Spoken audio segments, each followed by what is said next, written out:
Think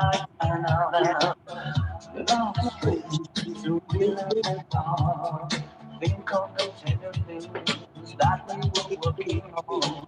Slow change may pull us apart. Wanna let get into your heart, baby. Don't you forget about me. Don't you forget about me.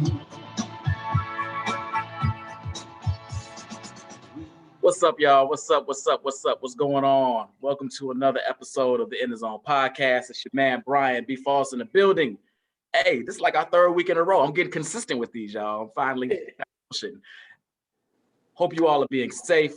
Hope you all are gearing up for the holidays. I know this is going to be a weird season, but somehow or another, I hope you get to spend some time with family and friends and decompress and gear up for 2021. It's got to be a better year. Can't be worse. So, hey, let's get it going. Anyway, this is a special edition of the In the Zone podcast. As you can tell, I've got more guests than normal for a movie breakdown. And this was specifically requested by an audience member. And since she was talking so much shit, I said, get up on in here and let's see if you can hang in the podcast. So, Ms. Charles, first and foremost, welcome and thank you for your wonderful suggestion. I think this movie, when I said I was going to do it, got the most likes and love and since the best man probably. So, welcome. Thank you. Hope everyone's doing good. Kick your ass all up and down this podcast. Thank you. Oh my God. I gotta get my ass kicked. Then I got another newbie. My man, my frat.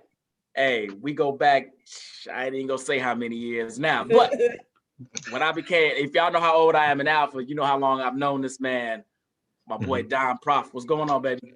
Hey, I appreciate you having me. Thank you. How you doing, man? I'm good, brother. I'm good. Happy anniversary to you. Thank you. Yeah. Happy anniversary to my beautiful bride. Mwah, mwah, mwah. Love you. I know you ain't watching, but you may listen to this later. Then I've got another newbie to the movie podcast, but not to the podcast itself. You see Chantel break down Is Love Blind? She says it is. Clearly she don't know what the fuck she talking about. But it's my girl Chantel. What's going on, baby? How you doing?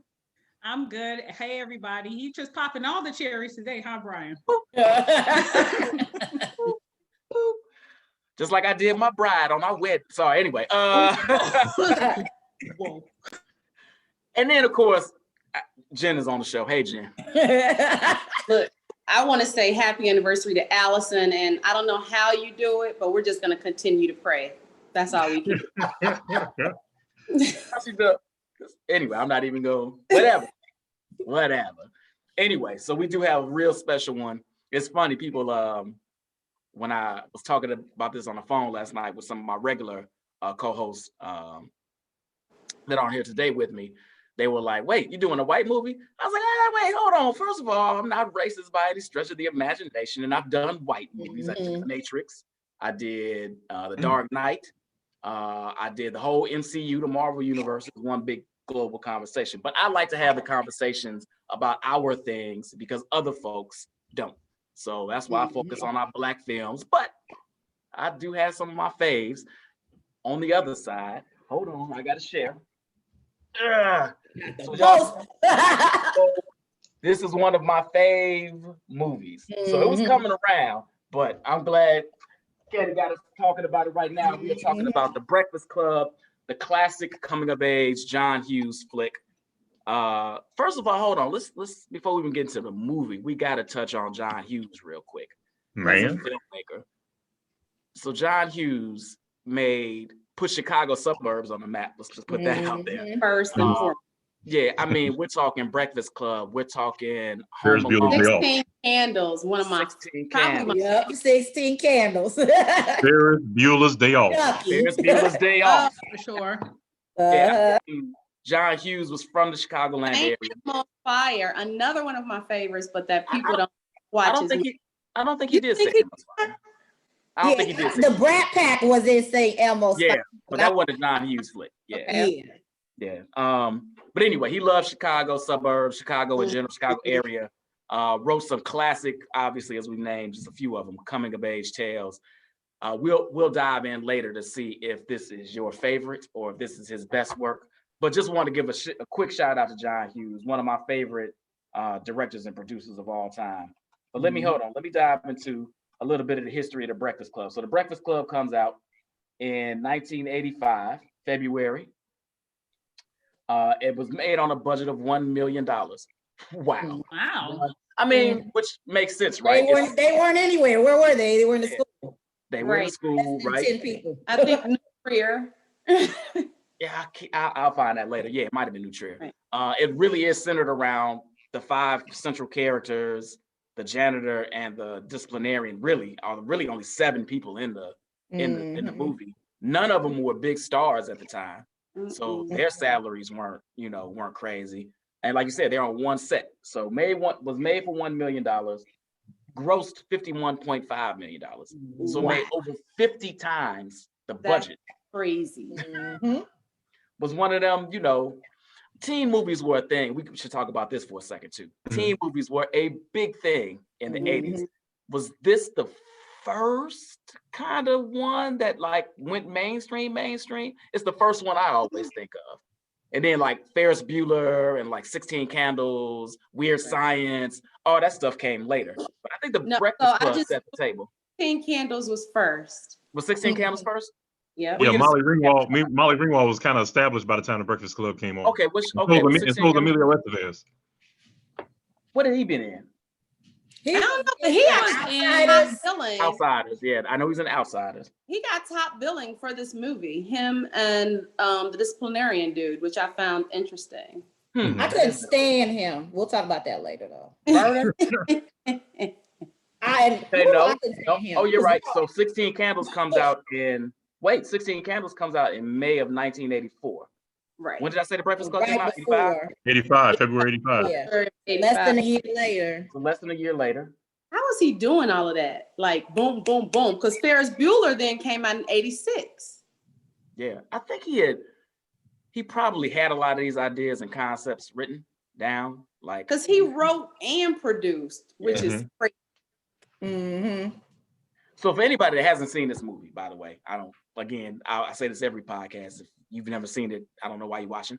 But it's a 1985 American coming of age teen drama that's basically about these 5 unique high school students that are placed into a Saturday all-day detention that obviously don't have any connection to each other, it appears. I question that also, but we'll talk about that later. And they bond during this 8 hours in detention and find out all these truths about not only each other but themselves. Yeah. So one of these classic kind of day of coming of age, teenage movies, comedies, whatever the case may be. So we've got the premise. We know how much it made. February 1985. Miss Charles, it's my bad. I know you. I'm gonna let you come in later. I'm gonna let the vet start us off. Jen, where were you? What were you doing? Hey, I know this is your second show. This your second show, and you the vet. You say vet. I hope that you don't mean in age, motherfucker. No, I meant on the podcast. Oh, okay. And age, which old ass. Let's go. So I was in 8th grade, and I know I didn't see this at the movies because.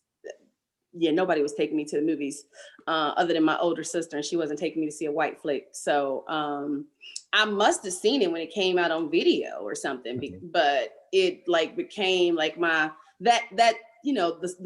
theme song and the movie and all of his films just I felt like were so representative of my teenage years and my life. So I must have seen it very soon after, whenever it was released to video. I can't remember what life was like back then. Like what happened? Did it go to on TV? I remember my parents having on TV and stuff coming on, and but that song and just the whole thing is. I felt like with 8th grade freshman year was it. Yeah, no doubt.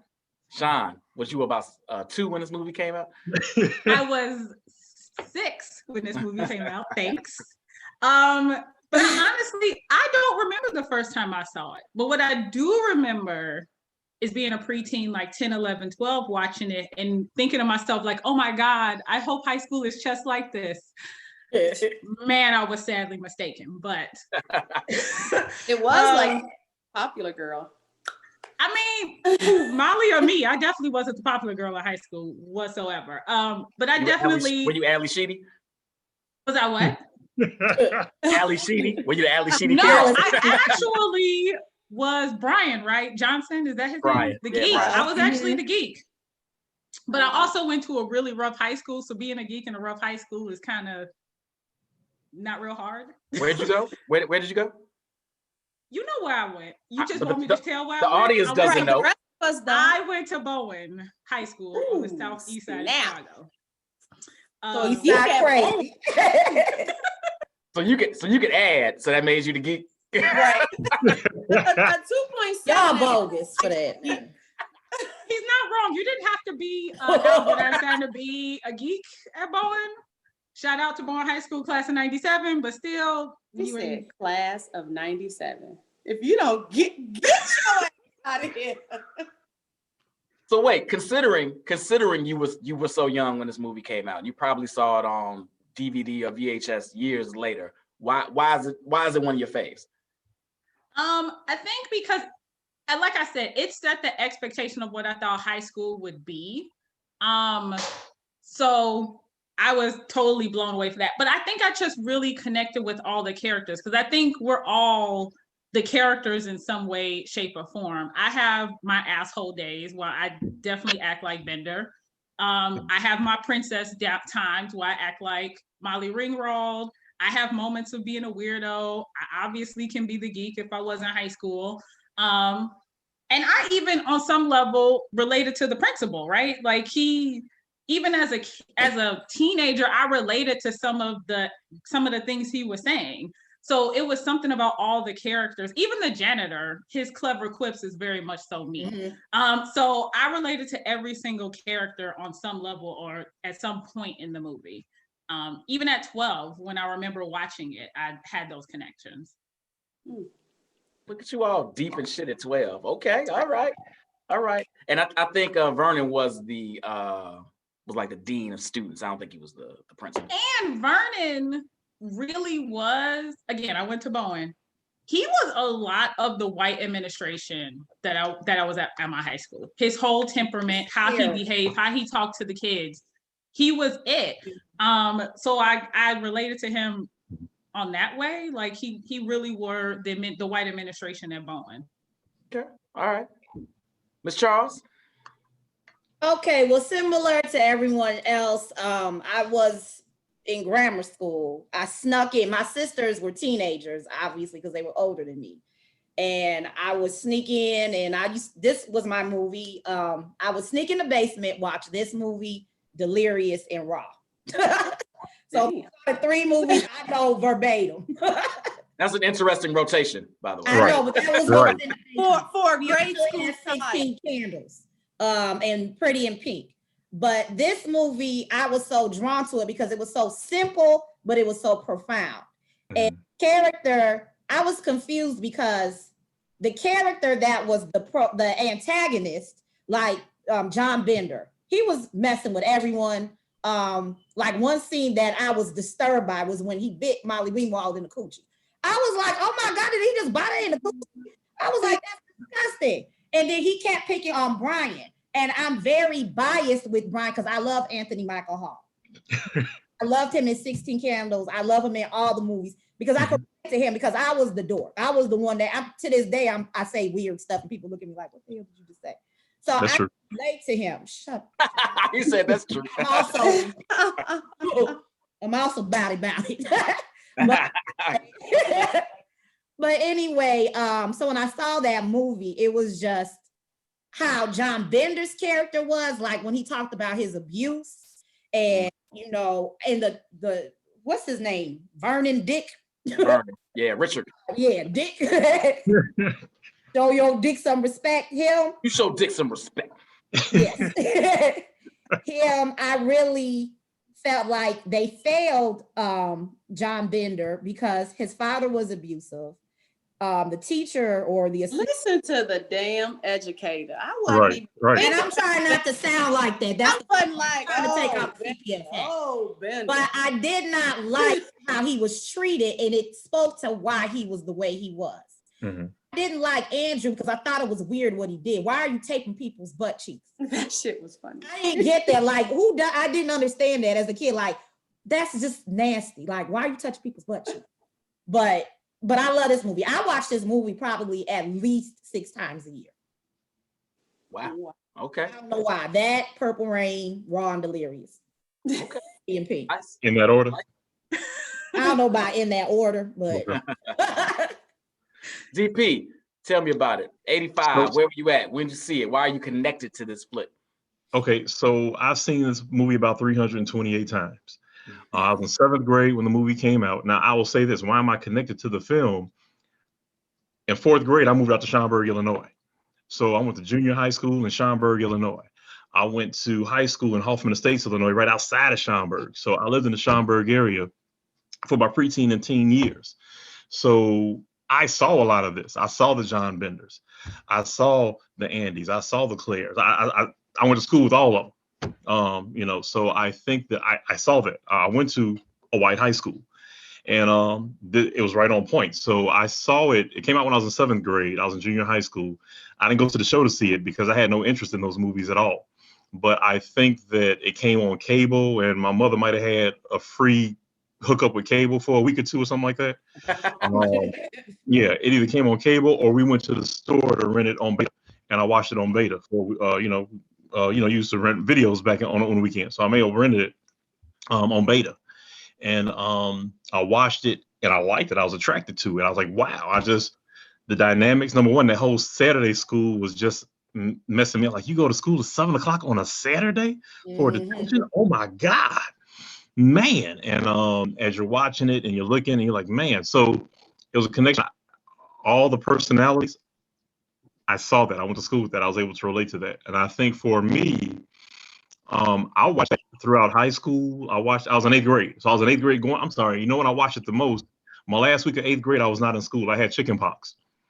And for whatever reason, I had it on videotape. So I watched it quite a bit. I think by that time we upgraded and went to VHS. So I watched it quite a bit right before my 8th grade graduation. And then for some reason, I watched it throughout high school. And the day after I graduated from high school, I watched it. And it had a whole new meaning to me. Like, I think I was in tears. Don't tell anyone. But I think I was in tears. Just told everybody. What are you talking about? Yeah. So I saw it in 8th grade on video. I saw it about 328 times. I was able to relate or understand each and every character. And as Chanel said, even Dick Vernon, who I thought was the principal until you just said he was the disciplinarian of the dean. I always thought he was, but I was able, I was like, okay, we have a Carl at our school. We have a Dick Vernon. We have a John Bender. We have the Claire. We have the Andys. So I was able to identify, not relate to 100%, but identify each and every character of individuals I went to school with. That's what's up. Yeah. Mm-hmm. So it's 85. I'm in 7th grade. And anything that had anything to do with high school at this point, I'm in, right? Like, I want to get the experience, even if it's like, virtually. It's funny to say that now, but even if it was virtually, like, cause I'm geared up and I'm ready for high school. I went to the same elementary school from 1st grade through 8th grade, right? There was no moving to junior high. I didn't transfer or move in the middle. Like, I was around these same damn kids. Pershing, what up, y'all? Justin Terry, Kristen Terry, Don Cheatham, Ramar Evans, Reggie Williams. I ain't gonna shout everybody out, but anyway, they're my people to this day. Joy Hennings, I love you. So by the time 6th, 7th grade rolls around, as much as I love them, I'm ready to roll, right? I'm ready to get around some new kids. So, and they weren't making, I guess you could watch Cooley High, but they weren't really making Black comedies at all, much, outside the exploitation type comedies, much less high school comedies. So this really, I was like, okay. And at that point, I didn't know what high school I was going to go to. At that point, I think actually I was thinking about De La Salle, so was majority white at the time. So, just connecting with this movie in that way. And like you said, trying to figure out, is it what high school is really like? Yeah, blah, blah, blah, blah. Then I went to a predominantly Black high school, and high school is nothing like this. I even went to Saturday detention once, not intentionally, not like it was a beta test or anything like that, but I had been tardy so many times that I had detentions, and I kept missing the detentions. So I got sent to an all-day Saturday detention. And let me tell you, it was nothing like the Breakfast Club. All right, no weed. There was no old style.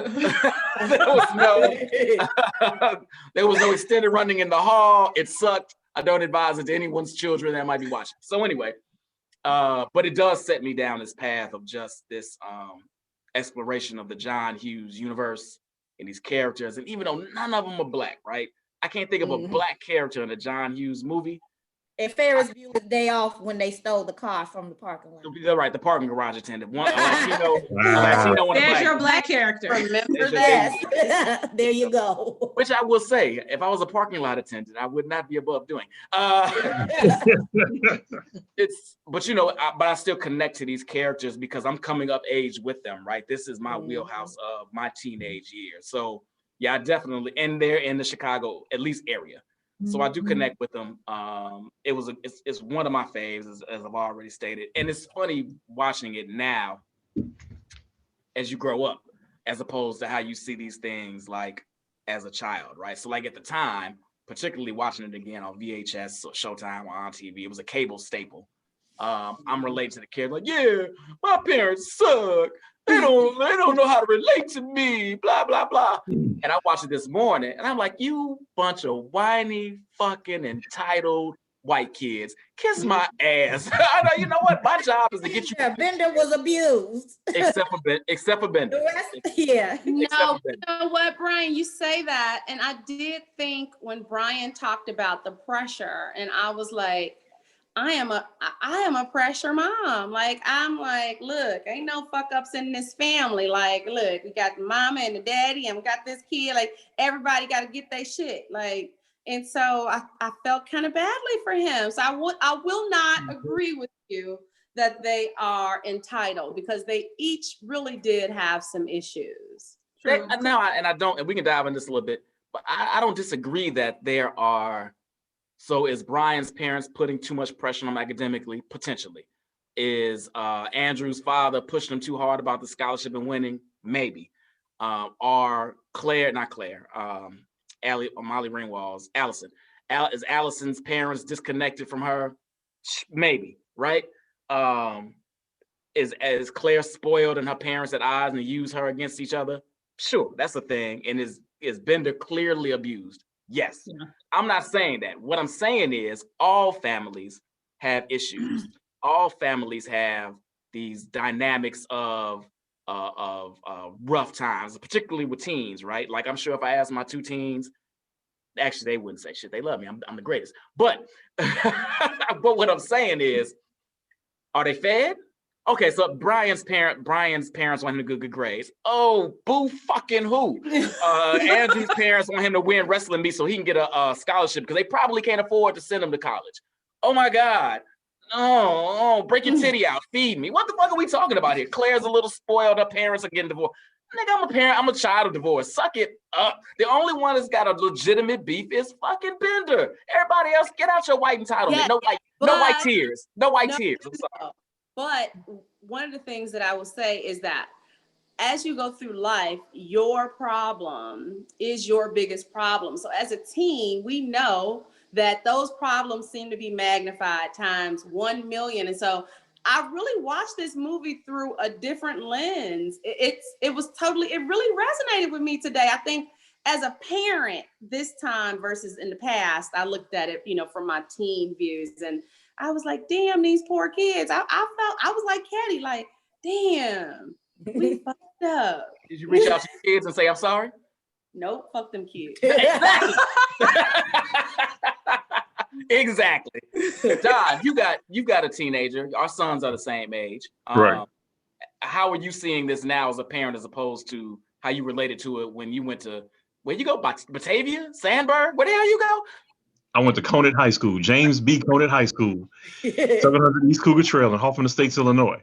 But you know what? I think that I had to look at it from a different lens, because keep in mind, I saw it from the lens through not 18-year-old. So looking at it as a parent now, I did see, wow, John Bender went through some stuff, or Andy's father putting too much on. I did look at it from a different perspective, but it was just everyday issues. And I understand what Jen is saying about, we have to understand that as a teenager, you know, the smallest thing is really the biggest thing to us, because we haven't dealt with that yet. We haven't had the maturity or the experience to deal with those things. So I did have to look at it from that point of view also. But I think that looking at the movie itself, I had to understand that that is real to them. You know, the pressure that dude felt from his father, that he even felt, Andy, that he felt the need to bully this kid. That's what he did. He bullied this kid, beat him up because he was weak. Beat him up because he was weak. Really, and then let's not even use bully. He oh sexually. yeah, I'm sorry. He put his Saw finger in him his naked. booty. He put his booty in his bingo. Hold on, he didn't put his finger in his booty hole. Let's not. He just taped his booty together. No, but to grab his butt cheeks and to tape them together. Hair and booty assault. He ripped skin and hair off his behind. He didn't do it. He didn't do it when they had to take the tape off. They did it. That wasn't him. Like, why are you touching his butt? Like, really? Why? That's what white people do. Men do that. That's not weird. No, I'm not gonna say men. I'm gonna say what Brian just said. Whoa! I ain't touching no man's ass. Hold on, stop. No, men don't do that. Okay. Watching any football game or basketball team would speak the latter. Yes, you all do. I'm not saying y'all grope each other, but y'all do little pats and stuff. Oh, the little backside pat. I was never a big fan of the backside pat. But the backside pat is completely different from taping somebody's butt cheeks together. That sounds like, he really plotted it out and just. Hold on. Well, he already said he didn't really plot it out. Let me ask you this, Ms. Charles, from an educator's perspective right now, right? No, I'm dead serious. This, and you know, this is different, right? Like, so right now our kids are struggling, all virtually, you know, separated, distance, and a lot of our kids have a digital divide that's not being bridged, and or they have responsibilities in the home of younger siblings while mom's at work and so on and so forth, you know, or older siblings that are in the crib smoking weed, playing PlayStation while they trying to study. Like, they have these other things going on in our community that these kids didn't have going on. So yes, I agree with the two of Jen and Don. Yes, from a teenage perspective, everything's the biggest thing in the world. This girl, I wrote a note and she didn't write me back, and I'm stressed out all night about it. Then first thing in the morning, she give me a note, and now the world is sunshine and fucking rainbows, right? So sure, everything's overblown. But my point is, from this perspective, and Katie, you talk about this from your perspective as an educator, they are on easy street in a lot of ways outside of Bender. Let's put Bender on the side. Do you see where I'm going with that, Kat? And I do, because right now, as an educator, and I actually have kids reach out to me and email me and tell me what's going on. It does look, when you compare what they're going through, but it's a whole different day and age too. Parents are different.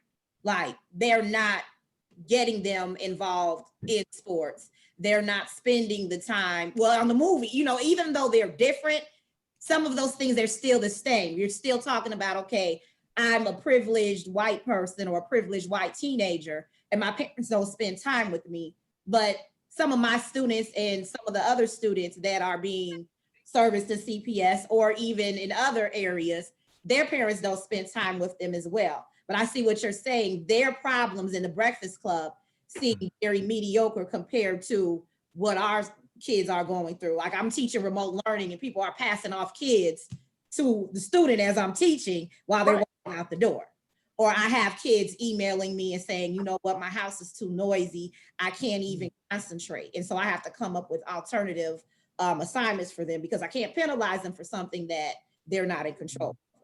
So yeah, I get it. But I also see what Jen is saying, because when you're a teenager, this is your world. Everything, like, this person didn't talk to me. Oh my goodness, my world is shambled. And so with this movie, they all had the same common denominator. They were not getting the attention and the love that they needed from the parents and adults in their life. And so That's Is that true? Because I think Yes. like And let me tell you, I actually wrote down a quote because they said, "Are we going to end up like our parents?" And all of them were like, "I hope not." Let's be honest. As a teenager, is your goal to end up like your parents? No. Oh, no, absolutely not. No, yeah, I know that part of that is immaturity, but when you look at them on a big scale, I would say that they all each felt like at the time that their parents were on earth. Allison also said, when you grow up, your heart dies. Your heart dies. Right. So that's deep, because if you think about it, she's saying when you get older, you're disconnected. You don't, you're not trying to relate to our feelings. So I understand that, because, that's true. Even when I'm talking with other adults about what our kids are going through, it's kind of like they're not very empathetic. So you're right. They just say fuck them kids. So cold. We're very cold. And one of the I thought when I just said fuck them kids. and I'm still saying fuck them kids. But when I thought about it, I thought about what I said to my kids, because my father died when I was in college. And so when my kids get to whining about something, I'd be like, but did your father die? Because if not, shut the fuck up. And so that's really not fair. And so I am saying, if my children are watching, I know they're not, I am no longer going to hold you to that standard. Y'all some little weak bitches, and I accept it. Wow, okay. This is the worst apology ever. Jesus. Katie, all right. You don't stop moving. She said she might have to break the cat. I was trying to be discreet about it. I'm trying to charge my laptop, but I got it. I was trying That's all right. That's all right. Let's dive into the movie a little bit. I really enjoy this conversation. This is gonna be a good one. So we all know where we are. We all kind of know why we're attached to this movie. But and since there's so many of us, let's limit it to two each. What are your favorite scenes in the movie? So if you're walking past the TV, you got your coat on, you're about to head out to dinner, and the Breakfast Club happens to be on, and this scene is on. You're, oh shit, wait. Go start the car. Hold on. I'll be there in 5 minutes. You gotta watch it. What are your two favorite scenes? Chantel, you've been a little quiet, so I'm gonna start with you. God, I gotta think about that for a second. Because I feel like so I definitely would want to watch, and it's probably the longest scene in the movie, is kind of the round table scene. That's a pivotal scene. Because there's so many things happen in that scene. They go from torturing to each other to bonding to giggling to torturing to each other. So it's a very complex yet simple scene. Even just like watching Bender really rip into Molly Ringwald, or Claire's character. And I struggled with watching these scenes with her, because I just wanted to grab her and say, stop liking that boy. But just watching her, he's like ripping into her every turn over her virginity. Under the table. That was. I don't think he ever got to the coochie. I think she locked her knees. I think he tried to, and she stopped it with her knees. No, that was her knees. That was her knees crunching his head, not her. Yeah, I agree. With all these years, I thought that was the sound of him biting her coochie. Okay. No, I hope to God her coochie ain't crunchy. I don't know. But yeah, that scene definitely. And for whatever reason, I've always enjoyed the scene where Bender, when Vernon locks him in the room, and then he climbs up and goes through the ceiling when he's telling that joke. Then Which is bullshit, by the way. I've got these panels in my basement, but there's no way it's holding his weight. But go ahead. But I don't know why I enjoy the scene when he's telling a joke and all of a sudden he falls through. I couldn't tell you why, but I have always loved that scene and will continue to always love that scene. What's funny about that is, and yes, I think when they all sit around and it's the round, even the camera work when Andrew's telling his story, the way it pans around, behind everybody is dope. That's the best scene in the movie. I agree. But what's funny about what it says, you want to tell her don't like Bender, right? But this is how, particularly when you all are younger, this is how we get you all. The shittier and the fucking worse we treat you, the more you love us. I 1,000% agree. I wish I knew this at 16. I was too goddamn sweet.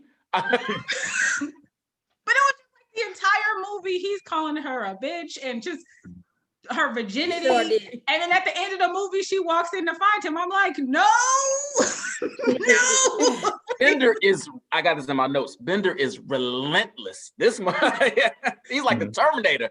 There ain't no stopping this dude. Oh. But yeah, that was painful to watch as an adult.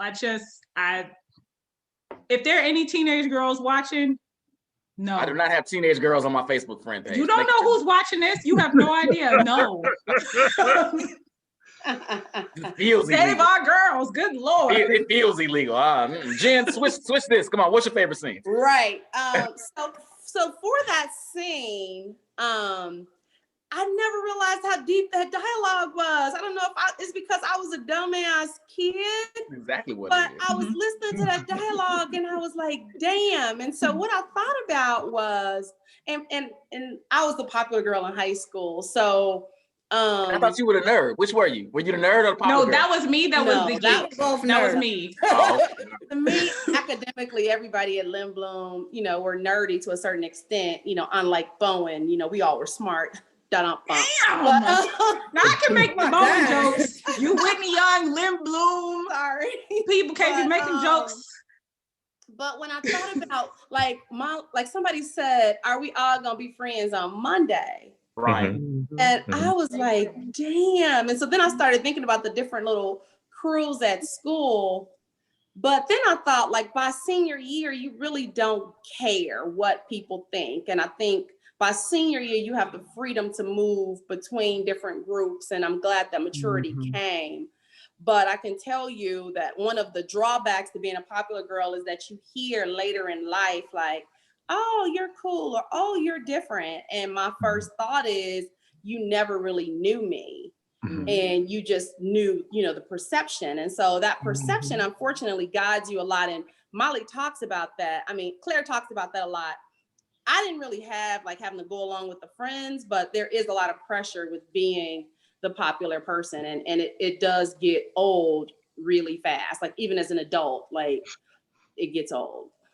What's funny about that, and I feel you. What's funny about that scene, and Claire is being, they're all being super honest in that scene, right? Outside of maybe Allison, who tricks Claire. But anyway, but even then she's honest, like, no, I was just fucking with you. I'm just a compulsive liar. But Claire is being like super honest, and Brian is like, you're so conceited. And she's like, I'm really not trying to be conceited. I'm just being fucking honest. I could tell you right now, yeah, you come up to me Monday and it'll be hugs and kisses. It won't. It won't. I'm gonna play you because that's the role I have to play to protect myself. Right. So it's crazy how deep that scene was. I agree. And you're right. That dialogue now, like these are some very in tune, particularly Bender, who's fucking brilliant, by the way. Yeah, Bender was very intelligent. Intelligent is right. It's as an adult now, I'm like, there's no way I got this dialogue as good as I got it now. And when I was 12, I don't know why But I got you got to sidetracked. think about it. Bender probably went through the most stuff than anyone else. So Absolutely. he was in high school and he was a teenager. His experiences were more adult than anyone. That's right. Oh, hold on. I'm sorry, Jen. So the circle scene is one of your favorites. Oh, when they were smoking weed, Anthony Michael Hall says some little funny line, and I was like, I fell out laughing, and I tried to catch it, but then I just, and I was like, you remember that? Hold they smoke. That's what it is. That's what he gets. That's right. That's right. Chicks can't hold they smoke. Chicks can't hold they smoke. I was like, how did I not even catch? I don't recall that. Like, this was literally my first time really being in tune with that, probably because, weed is so much more popular now than it was, then for me. So yeah, those two scenes were probably my favorite scenes today. He did that kind of black voice in another. Was it Weird Science? Yes, it was Weird Science. Yeah. He kind of He did was high. Was he high in Weird Science too? For a nerd, he really gets high a lot. Boy, hey, that's kind of nerves fucking spark up. Don't get it twisted. Right. Don, hit me with your favorite too. So I will have to say I had to agree with Chantel about Bender leaving the little closet and crawling through the ceiling, telling the joke that he never finished because I was upset because I never heard the punchline. I was mad. I'm still mad to this day. So I never heard the punchline to the joke. I'm like, it's gonna be funny. And the scene of unity for me, it had to come off as a kumbaya kumbaya type of guy. However, when they were all whistling, that whistling scene, 5 individuals that don't know each other, and then they were at odds, and then that moment of unity where and we're gonna do this together, and we just don't care. That whistling scene I liked a lot. That's what's up. Yeah, and it changed. Like it went from the, they in unison.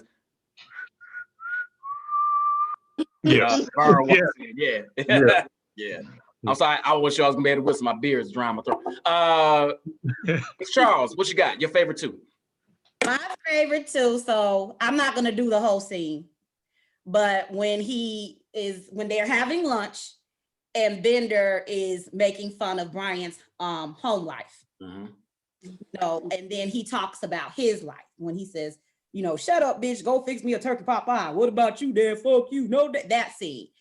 Like that scene, because for me, that changed how I looked at Bender, because it started to make me feel sorry for him, because he was explaining what he went through. And I don't like Andy to this day, because Andy was like, you're just making that up. And then he shows the burn that he had.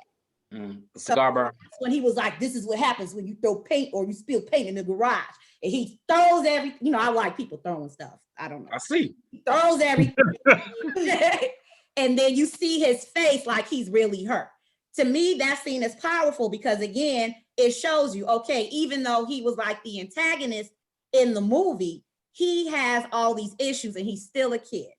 My other second scene, the one character that I think everybody slept on, was that janitor, Carl. Oh, Carl was my man. That damn Carl, because that funky ass, what's that, Dick? That whatever. Richard Vernon. Richard Vernon. He was going in the teachers' files, the confidential files of the teachers. And Carl caught him. He was like, what you doing? And he was like, oh, I'm not doing anything. So he busted him out red-handed. I think he asked him for $50 to keep quiet. $50. He did. But he checked him. He was like, these kids don't respect you. He was like, if you were their age, would you respect someone like you? And he was like, you thought this was an easy job. So I liked Carl because he checked Dick Vernon. Because Dick Vernon, just like so many educators, you've been in the game for a minute, the kids respected you. And at some point, you have to relate to the kids. And if they don't feel that you respect them, they could sense when you're being fake. And they sensed that he was being kind of fake. And that's why he was getting that pushback. And Bender was the only one that stood up to Mr. Vernon. The rest of them just kind of sat back and allowed it. So those are the two powerful scenes, even though people really don't pay attention to that custodian. He checked them. If I can add to what you're saying, Kelly, Ketty, your first one, as far as the lunches are concerned, no one ever caught the fact that Bender didn't have a lunch. Which adds to his home lunch. But Bender didn't have one. And no one caught the fact everybody was dropped off. Bender walked to the tent. Yep. Actually, no, Molly Ringwald she said it really quickly, like before he started his antics. She said, where's your lunch? So somebody did notice he didn't have a lunch, but he was just such a asshole. Yeah. They had other things to focus on, but they noticed he didn't have a lunch. Yeah. And all their lunches represented who they were. For sure. Yeah. What's funny about that is I'm glad, Katie, you mentioned Carl, because I was gonna mention him later. Carl is the unsung hero of this fucking movie. So and I'm gonna shoot through a couple of scenes we left out, but just talking about Carl. One, let me ask a question. Why Carl got all those pens in his pocket? You a janitor. Fuck you writing down. Why you need 14 pens in your pocket? I never noticed that all these years. Carl got like 3-4 pens in his pocket. Go back and watch again. Well, he might, maybe, because as a custodian, maybe he found those pens. There you go, Kat. Maybe he's a pen thief. But had him in his pocket? I mean, he got a little pocket protector. Good, Wait, two things. He got a pocket protector. Nigga, you got a janitor shirt on. Why are you protecting that? And two, why you got 4 or 5? Maybe you're right. Maybe he saw the found good pens. Was like, I'm gonna keep these. They might be right. Good point. But Carl comes in. It's actually amazing how intelligent everybody in this movie is to a certain degree, right? So they shitting on Carl, and Bender says, how does one become a custodian or a janitor?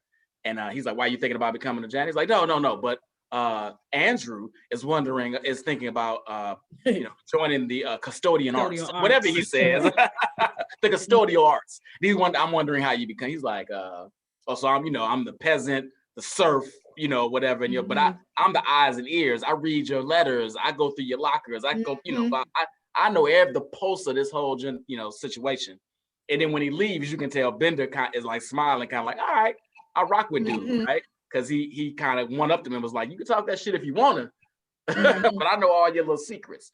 And then, Katie, to what you're mentioning, this scene leads into the round table or the round scene. They're sitting down there drinking the old styles or whatever in the basement.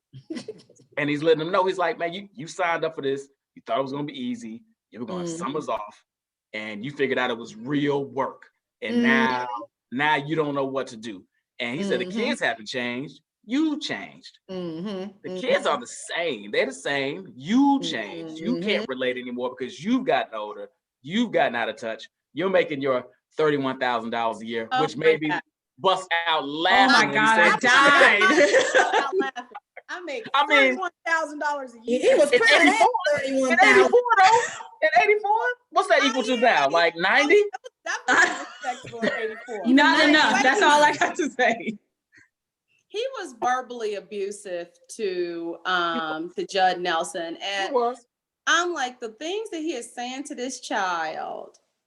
He locked him in the closet. He locked him in a closet. And he threatened him. He was like, he threatened to fight him. He threatened to fight him. We're gonna come back to that one. But Carl, unsung hero of the movie. I completely agree. He was breaking it down. Let me hold on real fast. I think that one of my phases is that when they first get in the library, and Vernon leaves, right? And the first interactions, where you kind of get a vibe for who everybody is, until they kind of make these shifts at the end, right? So Bender's obviously the antagonist and the protagonist, I would argue. Yeah, for sure. So he's kind of harassing everybody. Andrew is protecting. Let me ask this question while I'm talking about this scene. They first walk in. Claire's already sitting there. Andrew kind of points to a chair like, can he sit there, right? And Claire's like, sure. But it's pretty much established that they don't know each other. Like, they don't really know each other. I didn't really feel that. I felt like they ran in the same circles because he was the jock and she was the popular girl. They knew each other's circles, but they didn't know each other. That's the whole premise of this movie, that these 5 people did not know each other. And I think that's when you look at it, it was like these two wouldn't know each other. Right. It was like, I felt like how they were seated was like the hierarchy of their social status. Sure. You had now your shit's coming out. You had the dork in the back. You had the crazy girl, Ali Sheedy or Allison in the back. Then you had Judd Nelson in the middle. And then you had those 2 in the front. But when they went upstairs in that circle, they changed the rotation. So I think that was kind of like, And to be fair, Brian, schools in those type of suburbs have several thousand kids in them. Right. So it's really easy that you can be familiar with somebody but not know them when you have 2,000 and 3,000 kids in a school. Hold on, we had 530 something people in my graduating class that were young. I know all about thousands of people in schools, but these two, after 4 years of school, would have known each other. I just refuse to believe that. But maybe not like besties, but they like, I know who you are, but they may not. I know who you are. It's definitely no. They would have been like, "What's up, Claire? What's up?" They would have been at the same parties, the same events. Right, they would have known each other later. He invited her to a house party later, so yeah, they would have known each. And he mentioned Sparky or Pukey or whatever the kid's name is who was having the party. He didn't say it like, do you know? Hey, do you know? But he clearly knew she would know who this kid is because he's in the popular crew too, right? So even if you're not best friends, when he first walks in and he like asks if he can sit there, it would have been like, hey, Claire, hey, shit, what you doing here? Let me sit down. They clearly didn't know each other. Which why are you poking holes in the plot? Because this is what this podcast is for. Shit. Anyway, so I like that very first scene where they kind of, and Bender's kind of, harassing everybody, whatever. When Vernon tries to fix the door. And then he blames Andrew like, I expect better of a of a letterman, blah blah. He's like, Yeah. get up there and fix it. A horrible man. Or when Andrew tried to get through the door and the little And magazine Paul- rack was still there. Then he calls Brian. He was like, "Shut up, Pee Wee." Brian didn't even do anything. I wrote this down. How much attention Screws Bender had. fall out all the time. The world's an imperfect place. The world's an imperfect Yeah. place. That was a good line. Bender's got the Or best line. if he gets up, well, I'll get up. It'll be anarchy. Yeah, right. Why does Andrew get to get up? If he gets up, we'll all get up. It'll be anarchy. He just kept pushing his buttons. But like you all said, he was very clever. Very clever. And that scene also, the beginning of that, when he's trying to fix the door, also leads right into when they first face off. And he's like, "You want another one?" "Yes." "That's 6." Like that whole back and forth. And they're like, "Stop, like, chill out." And Bender can't let it go. And Vernon's not gonna get shown up, right? And he gets "I got you. 2 months. I got you. Don't mess with the bull. You get the horns." You know, all that. Right. I love that scene. Did you know Claire's red leather jacket? That jacket she had on was cold. And them gloves, the driving gloves. Oh, like, Claire, bitch, where did you get that from? Look at y'all. Look at y'all. Oh, she got that from Wilson. She got that from Wilson's back in the day. Evergreen Plaza. The hallway chase, where they go to get the weed and they're running back and forth. And how was it that every time they turn a corner, they're running, and every time they turn a corner, he's there? Like, what? Are y'all running in a circle? What the hell are y'all doing? That's a plot hole. Who protected the group? Bender. And who protected the group? First of all, why they all go? Second, that's a really good question. I forgot how they got out in that hallway. No, they left the library. They went to go get the weed, but why did all of them have to go get the weed? Right. That I never understood that part. Anyway. But yes, but then Bender sacrifices himself for the crew, and then that's when they have the face-off in the closet, right? And this is where you really kind of feel the vulnerability for the first time of Bender, where he's like, "Come on, take a swing," But at the end of the day, you're talking about an adult, and you're talking about a kid, right? And I don't know about today. Kids are a little wild now. He said what? He said, "No one is gonna believe you because you're a piece of shit." Right. Telling this kid. Yeah. So the dynamic, the power dynamic is clear. And this is where like he can woof all he wants in front of his friends, but when it's one-on-one, he still feels less than. He's still in a less powerful position, right? So always kind of, dealt like that scene. And then you already talked about like Vernon and Carl had a little conversation and leads right into the circle. And I think that is like damn near a 15-minute scene where they sit in the circle and crying together and whatnot, which is obviously the pivotal scene in the movie. All right, so let's most memorable quotes. We've already kind of started giving them out. So let's dive into those. Don, start us off. What are a couple of your most memorable quotes? There'll be 2 hits: me hitting you and you hitting the floor. Man, you know how many times I said that trying to get out of a fight? Yeah, that was the most memorable. That's when I think of Breakfast Club, I think of that quote. Only 2 hits: me hitting you and you hitting the floor. Yep. Love that one. Jen, you got any? When he said, I wrote down a whole bunch. I got a list of them. I'm trying not to spoil them. Right. So the one where he says, Andy says, "Us weirdos are better people than you guys," and so that's where he is. When they go around when Brian says it. Yeah, Brian. When he, and so he's basically like, I wouldn't do that to y'all. Like I would still speak to y'all. And then that bitch Claire come back. That's because she up to us. Like, bitch. But it's true. Jennifer, come on, there's some shit she would say today. Stop it. Maybe, okay. It depends if I'm being snarky, if I'm trying to be nice. She was being real. Yeah. Yeah. But if I'm being real, I wouldn't say that today. 14 years old, yeah, probably. Yeah, she's thinking. Right. What else you got? Anything else? The whole thing, like I said, I was looking at this again from the mother perspective. So when they said, "Are we going to be like our parents?" I don't know. That just really, probably because I'm fighting with my son right now. So that just really struck home with me. That poor young man. That poor young man. I know. I feel sorry for him too, but whatever. All right, what you got? What you got, Tail?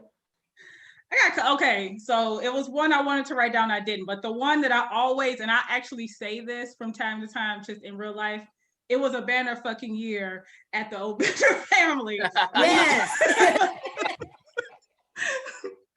was like, that's good. And I also like the one where Brian and Bender are going back and forth about Brian failing shop. And he was like, Yes. With it, there would be no something without physics. And Bender replied, there would be no light without lamps. So those are the two. I love those. Actually, that whole, not monologue, because it was too short to be a monologue, when he talks about what he got for Christmas. Like, guess what I got for Christmas? This old banner year at the Bender house. Oh yeah, smoke up, Johnny. Smoke up, Johnny. That, I was like, good Lord, because it was funny and it just spoke to, as we have alluded many times, his home life. Yes. Katie, what you got? Okay, well, this is like trying to pick someone's favorite kid. So I got to do some that I remember. Because I'm an educator, my favorite line is when Carl says, I am the eyes and ears of this institution. And I like to say that to the kids because they don't know where it came from. And it just, They don't get the reference. hey, she real close. I'm like, you didn't know it came from the Breakfast Club. Other favorite line is, shut up, bitch. Go fix me a turkey pot pie. I like that scene or that line. And then Wait, what? That's an aggressive line. What? when he's talking about how his what's going on in his household. And then I like when Bender says to Brian, face it, you're a neo maxi zoom dweeby. But it was just funny.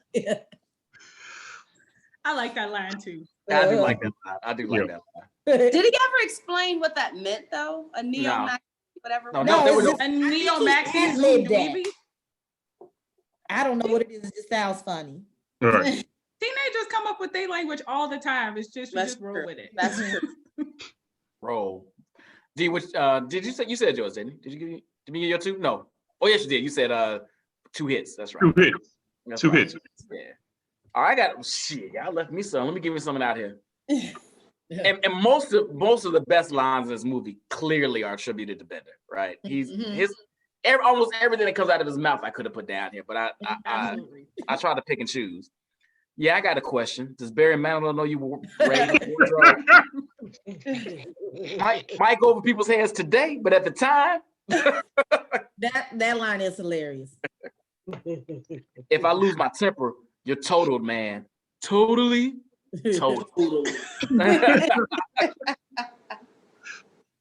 Come on, Sporto, level with me. Do you slip her the hot beef injection? That'd be one of your favorite lines. Do you know how? Wait a minute. Do you know how long I'll use hot beef injection after that? I know for a fact I've heard hot beef injection in my adult life. They got it from the Breakfast Club. Absolutely. I might have just stopped saying that shit last year. Hot beef injection. Are you crazy? Okay, so it's sort of social, demented and sad, but social. I was actually gonna write that one down. I forgot about that one. But Bender just throwing 100 miles an hour this whole movie. Mm-hmm. I want to be just like you. I figure all I need is a lobotomy and some tights. that was one of my favorites too. But it was fun. It was the funniest thing about that is Brian's reaction. You wear tights? I wear the required wrestling uniform. Right. I love Brian. Brian is so innocent, but when he says something, it's just hilarious because it comes right on time. Right on time. So innocent, like he's serious. He's not trying to be He funny. kill himself with a flare gun. And this was my first time. I guess I hadn't watched it in a while because I didn't remember that. I was like, this dumb motherfucker bought a flare gun to school. And he was trying to commit suicide with it. I said, clearly I did not remember that. Yeah, I don't remember that either. And because I was like, wait a minute. I knew he brought the flare gun to school and went off in his locker, but I didn't catch the part that he was trying to kill himself and it didn't work. Right. And then as soon as he put it in his locker, it worked all of a sudden. And that's how I'm like, oh, wow. If you remember in the beginning of the movie, the very, very beginning of the movie, there's a locker that's burned up. Mm-hmm. Oh, no, That's his locker. Mm-hmm. I swear your ass catch everything. At the very beginning of the movie. I've seen this movie a million times. Trust me, I catch every little thing. This is a funny one from Claire. Excuse me, sir. Why would anyone steal a screw?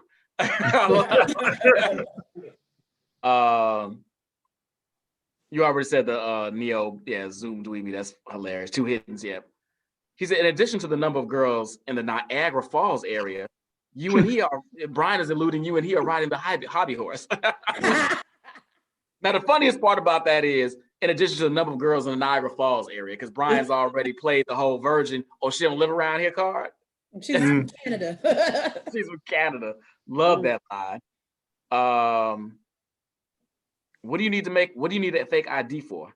So I can vote. Yes. Right. And he was like 68 on the fake ID. So he can get liquor, so he can vote. They want to vote. But what leads directly into, want to see what's in my bag? No. Everybody's like, no, shorty, we don't want to fuck with you at all. And then one of the sweetest moments in the movie. Why are you being so nice to me? Because you're letting me. Oh. What's your favorite line or one of your It's one of my favorite lines. It's so sweet. Oh. It is sweet. I would be nicer to more people if they let me. They just don't understand me. Great. But Bender's throwing 150 miles an hour this whole movie. True. But I like Brian's letter also. His letter, like, who do you think we are? Who are you for us to tell you who we are?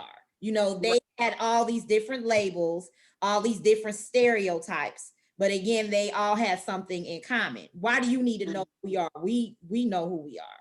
You don't care who we are. Yeah. So you just got in here wasting time. Right. But it wasn't 1,000 words though. No. It was not. It couldn't have been 1,000 words. No. But then at this point, they all hadn't written anything. It was an individual assignment. They were like, "Fuck you. What you gonna do?"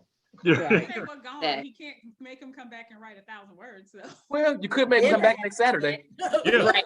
Exactly. So they were pushing the envelope there. I give it to them. All right. This is typically, I'm gonna come back to some other ones, but this is typically appropriate because I mostly do black movies. But I thought this would be funny in this movie, so I didn't remove the category. What's the blackest thing that happened in this movie? This was a hard question. I had to watch that movie twice to find something. That's why I left it in. What'd you find? So the beginning of the movie when Bender is crossing the street, wasn't looking, and that car stops abruptly. Easily black. Mhm. Wait, here's the other black piece of that. It was a Cadillac.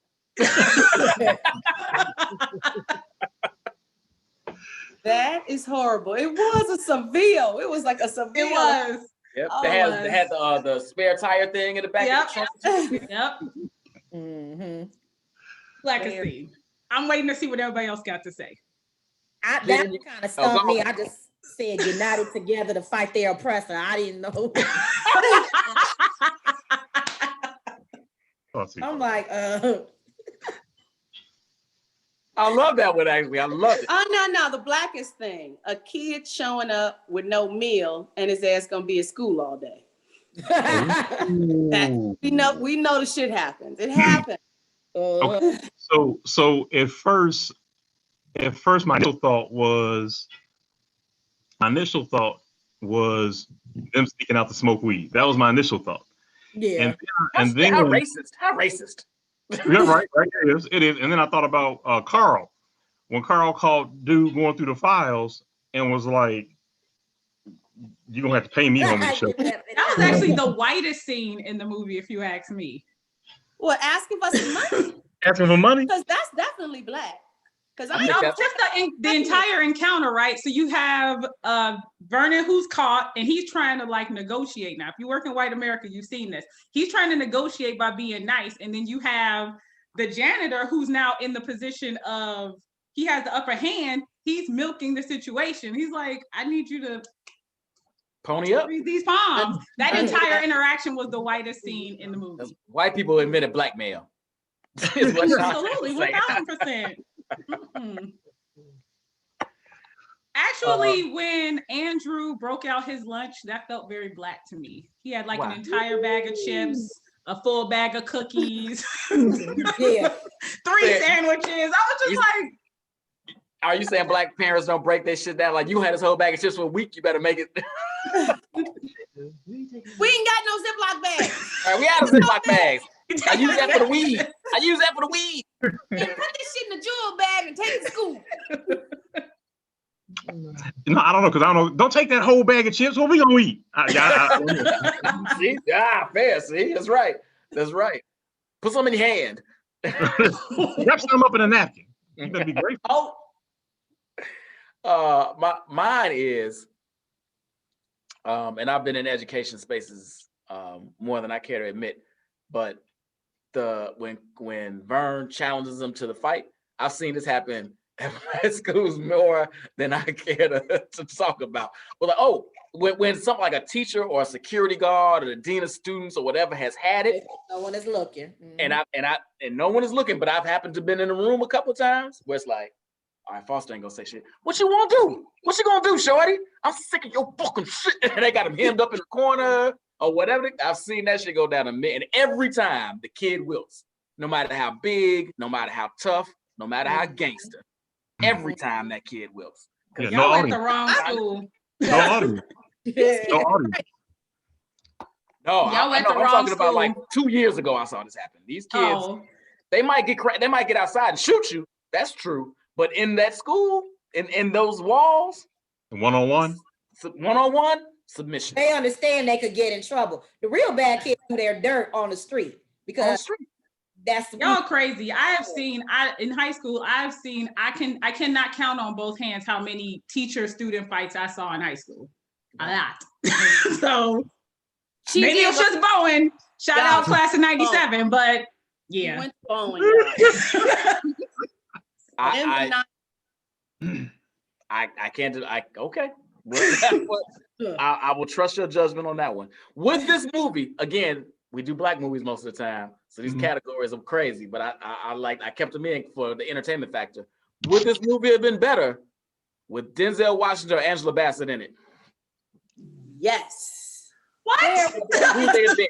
I already got an idea where I can fit them. Go ahead. Denzel could have easily have been Vernon. He could have come up and be like, and gave his little training day tough guy speech, and it would have been more effective because it's Denzel. He could have even threw in like some black stuff. I'm a black man, da da da, in this white ass school, blah blah blah. It would have worked. Or Angela giving that same speech in some tight ass polyester 1980s suit. I mean, even with her, even though I said last week, and I'll say it again, she's going to give you the same facial expression, but it still would have worked. Both of them would have worked as principal. Don't start that Angela shit. Not right. I was mad about that. I'm gonna shut up. Okay. So if I could jump in, I'm with Jen on. I said if Angela Bassett was the principal, that would have changed the dynamics of it. She was the principal, and if Denzel was Carl the janitor, that's where I had. That would add a flavor to it. That's where I had Denzel. Mm-hmm. Yeah. So I think Denzel's not old enough. Crazy. I don't think Denzel's old enough in '85 to have been the administrator. I don't think he's old enough. I think he's still too young. But I think it lends another twist to it if he's Carl. Not only did Carl kind of garner their respect at the end of the movie, but it would have been a little bit different, even the flavorful side, because there would have been a little racial undertone to their disrespect for him as a janitor and being black. And for that to have kind of 180 a little bit and him being the voice of reason of the movie would have been dope. Yeah. You all are crazy. The only place that Denzel and Angela could have fit were the parents dropping off the kids. Outside of that, I don't see any place else where they fit. Period. You disrespect Denzel and Angela consistently in our conversations. I do not. I disrespect Denzel consistently in our conversations. I am all about the Angela Bassett, but no, they don't work in this movie. Sorry. Denzel? She shoots at Denzel every time we talk about No, I just say Denzel is I ain't about to get into all this. I'm sure I'll be back for another podcast where I can trash Denzel Washington. We'll keep it pumping. Now, fuck that. Say what you got to say about Denzel. Come on, bring it. I said in many a thread, Denzel is a wonderful actor. I am a character actor person, thus he is not in my top 5. I'm sorry. You know what, Brian? Mute her, Brian. Because I mean, she didn't see Hurricane when he took the phone and was like, psh, psh, psh, psh, psh. Asking you, she didn't see Malcolm X. She didn't see Hurricane. First off, Didn't see Training Why Day. are you lying? I've seen all those movies. You clearly need to go back and rewatch. You don't get to speak. I had to turn my nose up at you. We're not even having this. Katie, Denzel can do no wrong. That's right. Katie, what you got? With the carbon copy. You know what? I couldn't see it because to me, I'm that person. If I like a movie, I don't want anyone changing it. So for me to even fathom touching or manipulating or doing any changes, it makes my eye jump. But I do see how Denzel could have been the custodian. Because I could see him dropping those pearls of wisdom to Vernon because he needed it because Vernon was trash. You have a very deep hate for Vernon. We feel it. All right. So I don't have I didn't see a place for Angela. I wouldn't like her as Vernon because then I would have felt like they're disrespecting the Black woman. I would have liked that. And maybe Denzel is Vernon, although I think there still would have been some racial undertones there, particularly in '85 that I would have been comfortable with. At Sherman High School. Yeah, sure, right. Today, yes, maybe. Now, then, definitely not. But I've already played my case with Carl the janitor, although putting a Black man in the janitor's role feels a little uncomfortable. But we're only talking about in the sense of this movie. But did you all know that, and we're talking about casting in general, that originally Emilio Estevez was supposed to be Bender? I can't even see that. Can't imagine that. I think that Judd Nelson was born for that role. Yes. Right. And when you think about Judd Nelson's roles, even after that, I mean, he's kind of always played an asshole. So, I mean, Emilio Estevez is just too nice. Now, maybe his brother, Charlie Sheen, could have been Bender, but oh my God, that would have been not. Wasn't he Bender in Ferris Bueller's Day Off? yeah. Right. That was Bender in 5 years. Bye. But it was funny. All right, so they couldn't find anybody to play Andrew. They couldn't find anybody they liked. So Emilio Estevez got recast, but he was originally cast as Bender. Then Nicolas Cage was supposed to be Bender. That would work. I could see that. Nicolas Cage is ultra weird. I could see that. Mm-hmm. I don't know how intimidating he is. He just has a slant where he makes things a little, I don't have a better word than gimmicky. He has very rare does he have a role where he plays it in such a way where it's just absolutely great. There's always like a little like Ghost Rider. It's like, it's not, it's just kind of like corny, like Con Air, Face Off. Yeah, it's a small level of corny there. So I don't think that would have worked. So here's another person that actually, so they were considering Nicolas Cage. He wasn't ever assigned or pegged to the movie, but they were just considering him. Here's who was actually cast, which I don't see at all. John Cusack was gonna be Bender. As Bender? I actually could see that. They kept putting him in all them John Hughes movies. I could totally see Bender? That. I can't see it at all. I can kind of see Bender. that. How was maybe the appearance, maybe looks wise I can see. I don't know how it would have come out, but just looking at him, I can see that. Play the asshole though? I mean, I just can't see it. That's the other part. He always plays a good guy or a guy in distress. So he's not. There's nothing about John Cusack that says intimidating. No. All. Nicolas Cage is more intimidating than right. So anyway, no. So they switched out Judd Nelson for John Cusack, and then and I will tell you, I bumped into Judd Nelson when I was in LA once. Did he play on stage to dance? No, unfortunately. Oh, okay.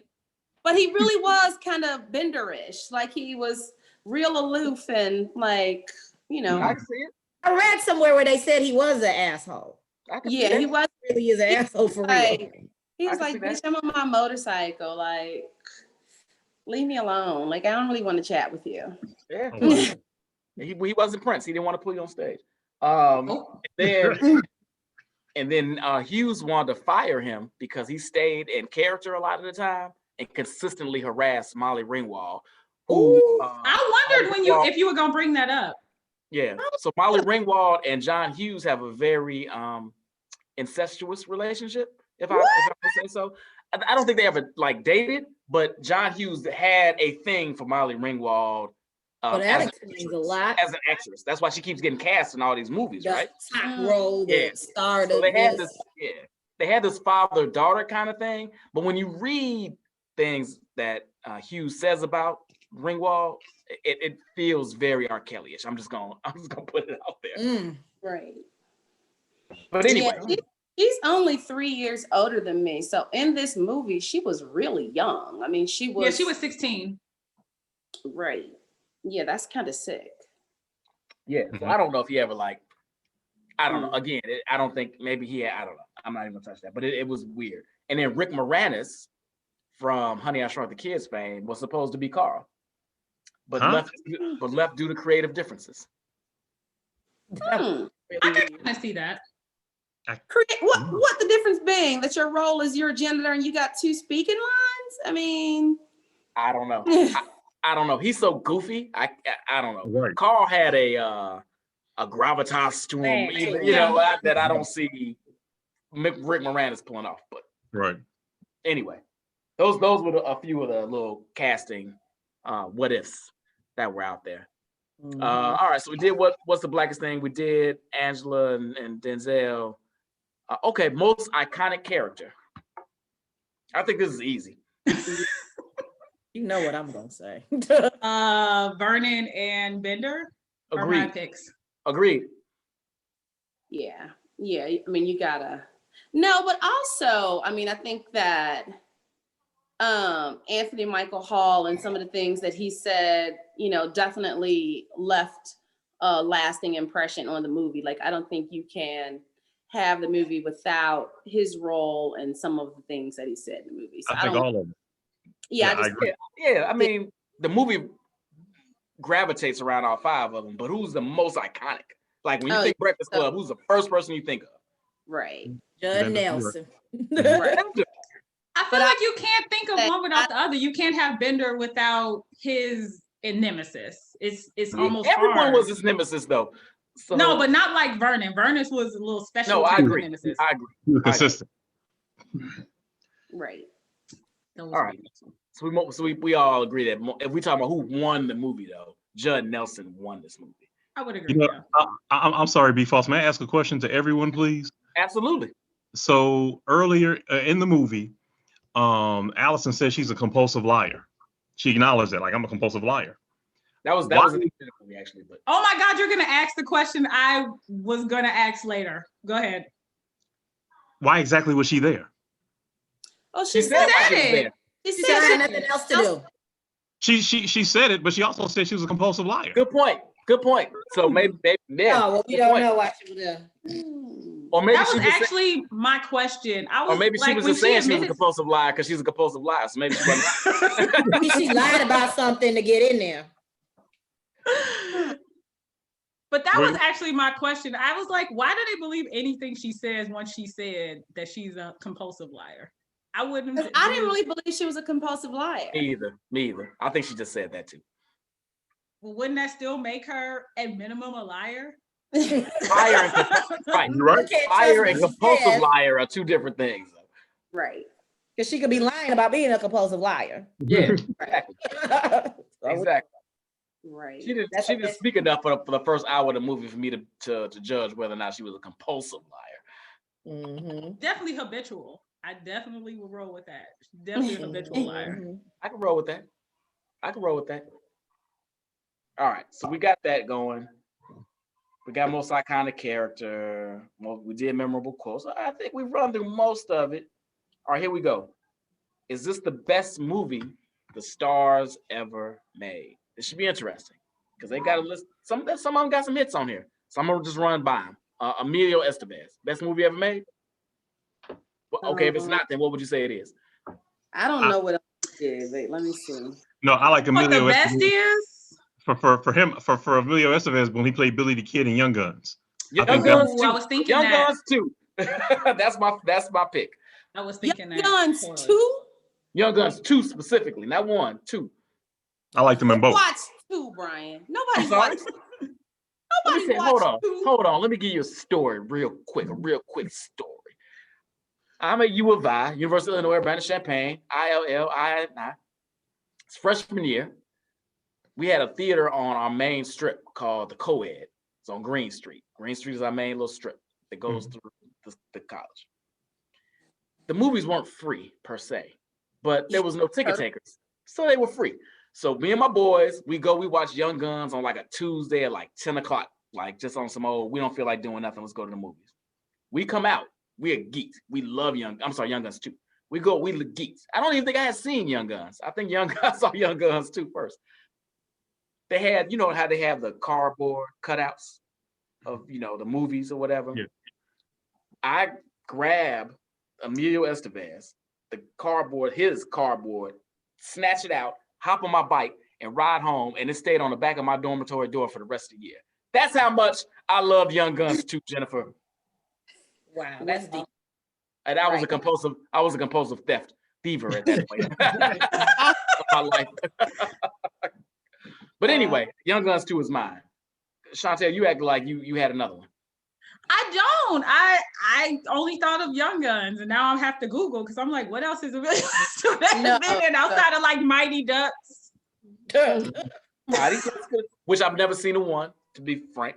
It was actually a good movie, but I can't think of too many. I mean, St. Elmo's Fire. If I had to go between this and St. Elmo's Fire, he definitely was way better in St. Elmo's Fire. And I wouldn't say St. Elmo's Fire is his best work either, but better? I liked his character more in St. Elmo's Fire. You liked his character more in St. Elmo's Fire? Yes, because he was nicer. He didn't take people's butts in St. Elmo's Fire.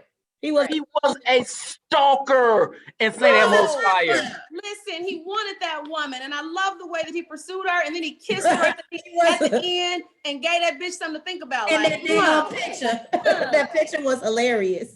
Yes. His smile on that picture was hilarious. He was 2 steps from Hannibal Lecter in that movie. What are you all talking about? Listen, I liked him in St. Elmo's Fire. You gotta get what you gotta go after what you want. That was the best. Y'all are fucking crazy. First of all, he was a waiter. Then he was gonna be a lawyer. Then he was gonna be a doctor.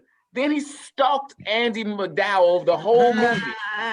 I don't care. It was his and it had Rob Lowe in it. And Rob Lowe is fine as so, no, we cannot like Rob Lowe right now, but I get why. I know, but let me just have my little teenage years of Rob Lowe, please. Right, before he ruined it for everyone with right when he got down and deep. Fire. That's such a whack movie. But anyway, I'm not even going. What? I love that movie. You know what? What you not gonna do is talk about Fire. It's all Mute. Can't mute me. I run the show. Can't mute me, baby. The only one that's even good in that movie are Rob Lowe and Demi Moore. The rest of them suck.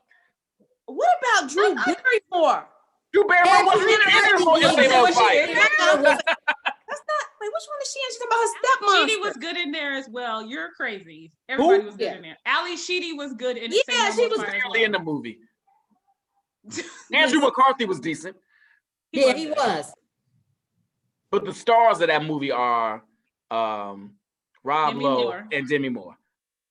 Demi Moore was good in that movie. Demi Moore was great in that movie. I'm gonna tell you, he wasn't. Emilio. He was. He was a stalker. That's another movie that I've watched like a million times. Like I just loved all of them. That's another one too. I love that movie. I love that movie. Have you all watched Us on Stars? No, what's that? Oh no, not what's that movie? It's the TV show. Us. It's not we. You. What is that? What's called? What's the name of it? It's a one word. The one with the dude that's the stalker that like puts the boyfriend. You. Thank you. Y'all watch You and Yeah. I don't watch it, but I heard about it. That's Emilio Estevez. That motherfucker's crazy. He didn't kill anybody. He didn't get a chance. Right. Good All right. Lord. Next. What about Judd Nelson? Oh, yes and no. He made me so mad in that movie. St. Elmo's Fire. I think Judd Nelson. Did St. Elmo's Fire come out? It came out after. After this. Yes, it came out I think afterwards. it helped put him on the map. I mean, I think the John Hughes movies helped put all of those actors on the map. Why do they have Judd Nelson for New Jack City? Who was he in New Jack City? He played That the was, cop. that was a cop. That was Ice-T's cop. partner. Ice-T's Yeah. partner. Mhm. I don't So I recall used that. to be Pookie. You said what, Don? He said, I could relate to Pookie because I used to be Pookie. Because I used to be Pookie. If you watch, we're going to do New Jack City on here one day. So I can shit I'm on there. it.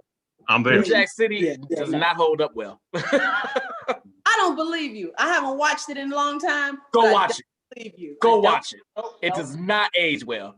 It It's a doesn't. classic, He's absolutely correct. but it does not age well.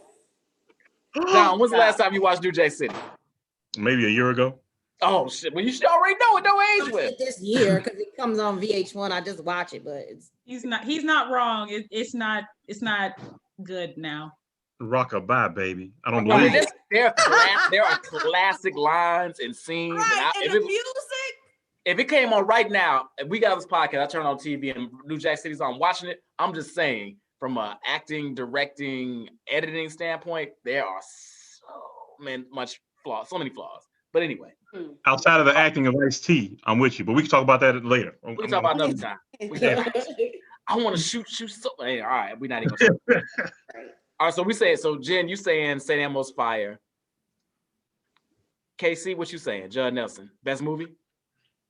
I'm gonna go ahead and say yeah. Boom, I'm with you. Don, you saying New Jack, obviously. No. I'm not saying New Jack is his best movie. I'm What not you saying no, because when it came out, and I was in college when it came out, and people were like, who's that white dude? I was like, that's a dude from Breakfast Club. So Breakfast Club is his best movie. Okay, all right. Sean? I think I'm gonna have to say it is because I'm going through his IMDb right now, and all his other movies either were really awful or I've never seen. So we're gonna roll with Breakfast Club. Gotta roll with Breakfast Club. He kills this movie, crushes this movie. All right. Now this one's a little difficult. Molly Ringwald. 16 Candles. That one is easy for me. Yeah, 16 Candles. I think she took that. That was her. That is also one of my favorite movies that I can watch, and I have watched 87 million times. And I mean, every girl dreams of some rich, fine ass dude, doing something like that for her birthday, especially as a teen. Wait, what did he do? I mean, she fantasized about him, and then he actually, wanted her. And He decided he wanted to hit it. I got you. Okay, all right. Because he didn't really do shit for a birthday. But anyway. It was a great movie. They were teenagers. He couldn't do too much. Right. And it was a funny movie. Like you talk Walgreens about, sell flowers when we was teenagers. We're talking about you couldn't do nothing. You didn't do that. 16 Candles is probably one of John Hughes' funniest movies. Sure, I get it.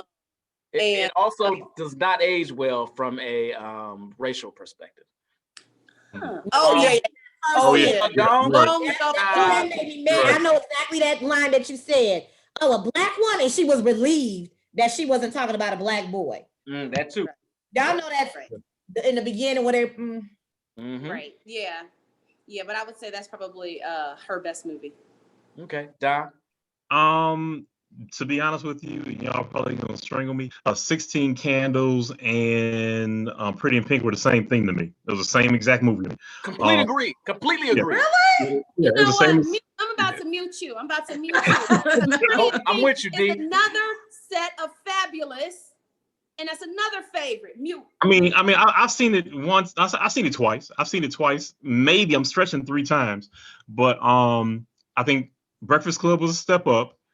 And for Molly, it was hard for me to take Molly Ringwald seriously because I remember her from Facts of Life. When Facts of Life season 1, she was Molly. So I couldn't see her outside of that role. But where I started taking her seriously was the role she played in For Keeps. That was many years later. That was like late 80s, early 90s when she played For Keeps. Actually, it was the late 80s when she played For Keeps. So I thought that was to me, that's the best Wally Ringwald movie, For Keeps. Okay. I'm unfamiliar. I have to go check it out. Right. KC, what you think? Molly, her best work? I did like her in 16 Candles, but I'm gonna go with Pretty in Pink. I'm sorry. I'm biased because that might be some girl shit. Tell. You know what? We can't hear you. You got somebody at No, she's not unmuted. She's She's not not muted. You just can't hear her. Your sound is gone. Nope. Talk louder. Oh, I think maybe her volume would. Oh, you might have to log off, log on, maybe. That Boost Mobile. That's right. You got that cricket shit. Get that dial-up. We'll come back to you. Lawyer, come back in. All right. What about Anthony? Oh, now this is gonna be a tough one. Anthony Michael Hall. So y'all are gonna argue with me about this. I don't care. But it was also one of my favorite movies, Weird Science. No, I'm with you. Great in Weird Science. I'm with you. Now you talk about something that may not hold up as well, and it's because old girl can't act, Kelly, whatever her name is. That movie and Anthony Michael Hall. Like when I was growing up, I probably watched that movie, and when she turned that brother into a turd, I mean that movie was just so goddamn funny. Wait a minute, hold on. First of all, you disrespect the actor by saying the brother, by the way. That man is a classic, one of my favorites. I'm not even gonna shout rest in peace. Right. But anyway, go ahead. You didn't know he died? No, I didn't know. Yeah, he died like 8 years ago. Yeah. 7, 8 years ago.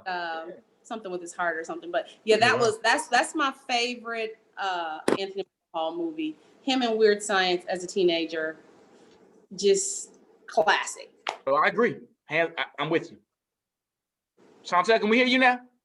I don't know. Can you? Yeah, we got you. Yes. Bring back the sound, Chantel. There you go. All right, so we're gonna back up, and then we're gonna let you do this twice. And in KC, we got you. Molly Ringwald, Anthony Michael Hall. Okay, so Molly Ringwald, I'll start with her. I would have said Pretty in Pink, but when I was sitting and listening to you guys, I realized I only really liked that movie because of Ducky. Shane. Isn't that his name? Shane? Whatever the 3-name dude that's in Blacklist. Him and Ducky. Those are only 2 people I really like in that movie. James Spader. James Spader. James Spader, but I can't remember the other dude's name. James Spader, yeah. From 2.5 Men. John Cryer. So I only really like it for those 2. So yeah, Breakfast Club would have to be her best. Now, Anthony Michael Hall. So for me, he has 2 different careers because you have Anthony Michael Hall now, and then you have like teenagery Anthony Michael Hall. And I would have to say Weird Science in this iteration of his career would be his best. I can't compare it to his more current stuff. I couldn't even attempt to do that. Mm-hmm. Agree. Okay, we all on Weird Science. KC, what you got? So I agree with the Weird Science, but I'm gonna sneak and put another one. I loved him in 16 Candles. I thought Anthony Michael Hall was like when he was in the gymnasium, when he had the drum, he was that every scene with him in 16 Candles, he was hilarious. But he did a phenomenal job in Weird Science. He took it home in Weird Science. But it's a close game. Yeah, when we do the 16 Candles podcast, and I ask the question, who won the movie or who's the most iconic character, he will win that. He will win that category for 16 Candles, no doubt. When I think 16 Candles, I do think Molly Ringwald, obviously, because it's her movie, but he is like right there. Yeah, you can't have 16 Candles without. Yeah. So, but I like Weird Science as a movie better, so that's why I'm more. I have more affinity for it as a movie, but I agree with you. 16 Candles is right there.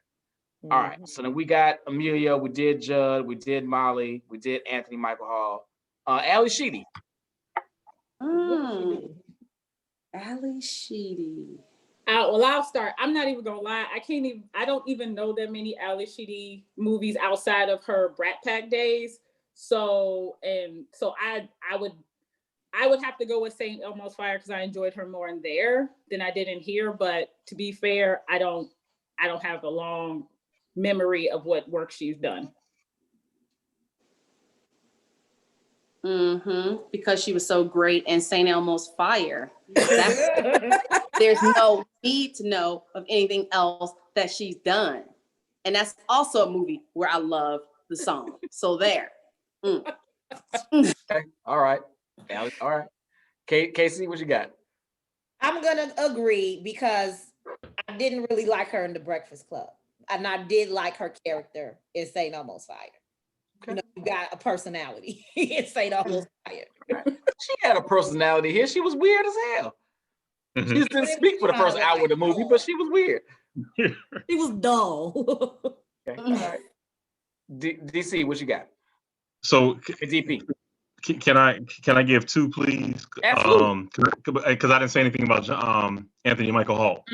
I'm sorry, I forgot you. I'm sorry, my bad. That's cool.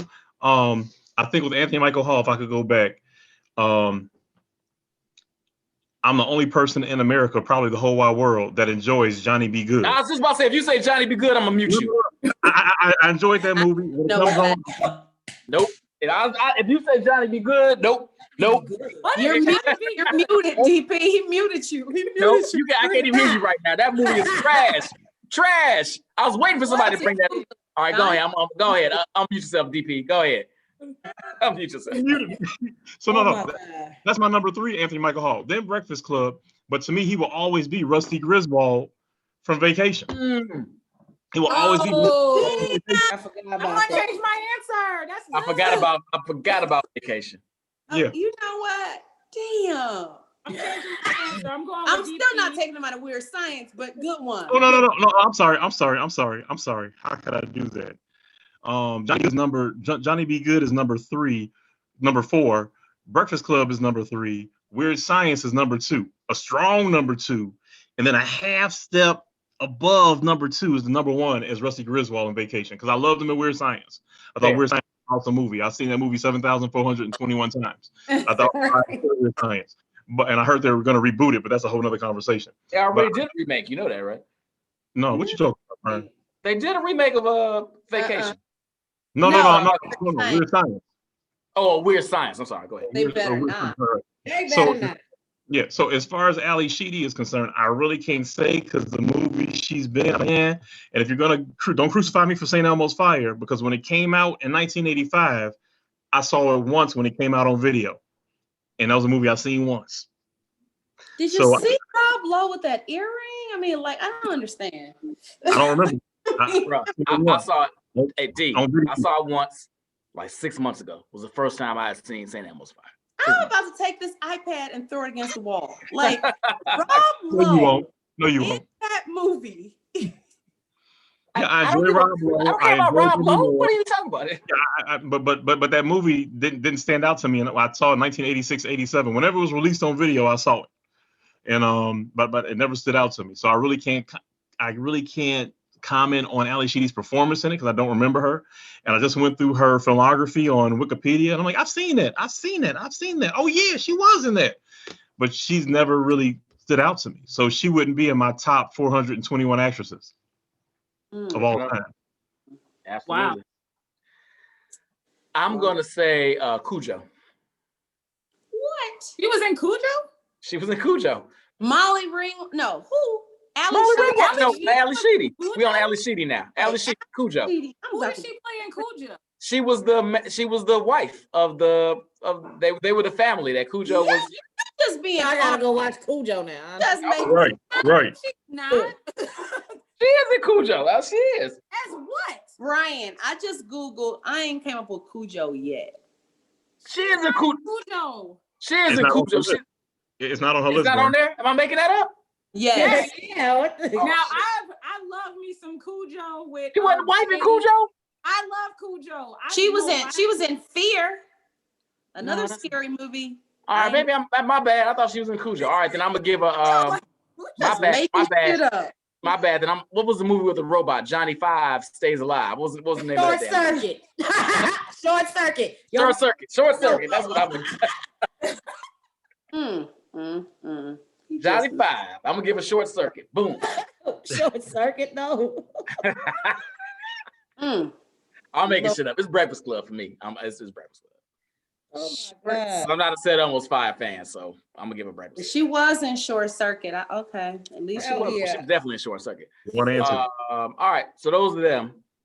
Do we need a sequel? Because we way over. We talking. Ooh, I love y'all. We talking way. No, we don't need a sequel. No. Nobody wants to see what happens Monday.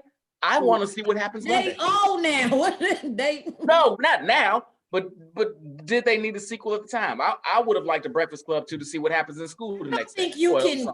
I think sometimes when you get a magical movie like that, you Leave just it alone. Don't mess with it. It's kind of like that Saved by the Bell crap that I need to go see a therapist about. I can't take it. Like, you can't keep remaking things. When something is real good, just leave it alone. And, first of all, Saved by the Bell was never really good. So let's say. I mean, I like, Zach, so. I mean, who doesn't like Zach? Right. Me? Thank you. Sorry, guys. Thank you. Hold on. Speaking of, did y'all watch? They tried to redo Sparkle. That was still. Boy, that was awful. Did you all watch the fight? Did you all watch the fight last week? Beyonce was in Sparkle. We will not. Beyonce was in Austin Powers of Spy. Yeah, she was right. awful. And that's why it was great. That's why it was great. Oh, Jesus Christ. No, I love Beyonce, but Sparkle was trash. Like the Sparkle was trash. It was terrible. Austin Powers Gold Member was trash. Pink Panther was trash. She played Billie Holiday when she had on the blonde wig. Oh my God. I didn't even try. Like, y'all are tripping right now. Oh my God. I want to mute all of y'all and just start singing Beyonce songs. I love Beyonce. We didn't say anything about her. We said her acting sucked. Crossroads. Oh no. I love Beyonce. She can't act though. Listen. She can't. The second one. We do not disparage Beyonce by any means, ever. Beyonce as an actress. All right, so we're saying no sequel. I can live with that. No sequel. I'm not even, you know what? I might skip the whole, was this movie directly responsible for anything in the culture? Let's speak to the overall culture, not our culture. I can't think of anything. I mean, I really do think it started, or at least John Hughes started that wave of teen movies. Like, cause you got like what's the one where Elizabeth Shue, where she played the babysitter, like all of those movies came after that. And the idea Adventures in Babysitting. Dead or something. Adventures in Babysitting. Those are because of Breakfast Club and what Can't Buy Me Love. Yeah, all. you know what people sleep on is Some Kind of Wonderful. That was my favorite. I love It's Some Kind of Wonderful. Yes, I love that movie. Funny. I love that movie. I'm gonna watch it when we're done here. I love Some Kind of Wonderful. I love that movie. It was a real good movie. Great call. For the youth. Okay, so agree, Sean. Yeah, agree, Sean. That's a good call. I spoke on this in the beginning, and I shouldn't ignore it now. He does start this wave of teen comedies, rom-coms, whatever we want to call them in the 80s. Yeah. Absolutely. And people are still trying to recapture that, even though he's gone. They're still trying to do it even now. You'll see little failed attempts. Mm-hmm. Oh, absolutely. What do you mean, like Easy A? I liked Easy A. Don't you shit on Easy A. Hey, don't say Last Dance. That was a successful teen movie. We need to talk about it because that was old school Kerry Washington. We need to do a show about it. Absolutely not. That movie is Like, I did a dance from what? Trash. I can't believe you supporting the whole trope of the black man getting a white woman. I can't believe you supporting. I am not supporting that trope, but what I am supporting is that soundtrack in that movie. Okay, fair enough. Speaking of soundtrack, actually underrated. As I went back and looked through the tracks, a very classic 80s soundtrack. Oh, so it's more than one song other than the one Don't You Forget About? Yeah, remember 12 songs. Remember when that dancing and Molly Ringwald is the only one that appears to have any rhythm? That was the cut back in the day. Wait, let me go to soundtrack. It's underrated. It's very 80s. Like, it's not. Really, I wasn't a fan of their soundtrack, and I know you guys are tired of me saying Pretty in Pink. I think Pretty in Pink had probably the best soundtrack. Yeah, we are sick of you saying Pretty in Pink. I'm not sick of it. Say something. Say something. What's that? Say something. What's that? I want you to. I think it's underrated. I think it's rated appropriately. You're right. It's probably rated appropriately. Right. On the album, so You're right. No, I will say I went all this time thinking, "Don't you forget about me." I went all this time thinking it was U2, and when I looked it up the other day, I'm like, "Oh, that was Simple Minds." I thought it was U2. I didn't know it was Simple Minds. Yep, agreed. Yeah, that's. I mean, obviously that's the song. But yeah, it was a couple of little. As I looked back at it, I was like, "Oh, I kind of rocked that back in the day when B96 was like the shit." Right. Absolutely. Absolutely. You wouldn't know about that, Chantel, because you were like 3, but yeah, you would. Yeah. Do you remember B96 when B96 was like the shit? You all are just making me youthful, so keep it coming. Hey, so we ran through everything. I did have a couple of side points though. A lot of them we ran through though. But why was Brian's whole family sitting in the front seat when he was getting dropped off? Like there was nobody in the back seat. Why is everybody sitting there? But you remember when they had those row seats in cars? Yes. We had little sister couldn't sit in the back, but he couldn't sit in the back. 5 kids, and we had a cousin that lived with us, so yeah. But also, when Judd Nelson went into the gym to play basketball, he had on 2 mixed max shoes, a white shoe and a black. He found a gym shoe somewhere. But then he left the white shoe there, and then later he had back on his combat boots. I think his if you remember this, his coat was on the side, right? I think the boot was under the coat. And he found a gym shoe in there somewhere. Why there's a random gym shoe, I have no idea. Right. And who puts on just one gym shoe? Bender. Oh, you wait, maybe there were 2 gym shoes in there. He just put on the one. But yeah, I talked about this. So, not only is when we talk about Bender and we're like, all right, so he's in that scene I talked about where he's arguing with Vernon and he's getting just day after day after day after day in detention, right? And everybody's like, shut up, like, stop, like, why are you doing this? I'm sure, as we discussed his home life, he'd probably rather be there than the crib. Yeah. And I've seen this in schools too, right? Like, I'd rather, even if it's in trouble here, I'd rather be in trouble here than at the crib. Get back to my house and get abused physically. Deal with your verbal They talked about that, like now, even during quarantine, how it's putting more kids in danger because they're having to be at home with their abusers. School is the safe space. Right. In so many ways. Right. Yeah. I mean, you're talking about Bender not having a lunch, right? At school, during regular school, these are where these kids get like their breakfast and their lunch, Right.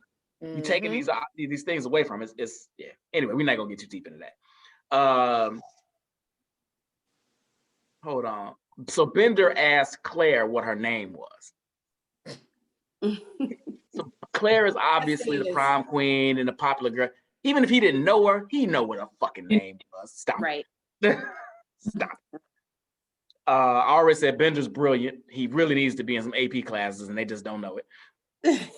But that's usually how that happens. If you're bored and you're a behavior problem, you're not being challenged. So right.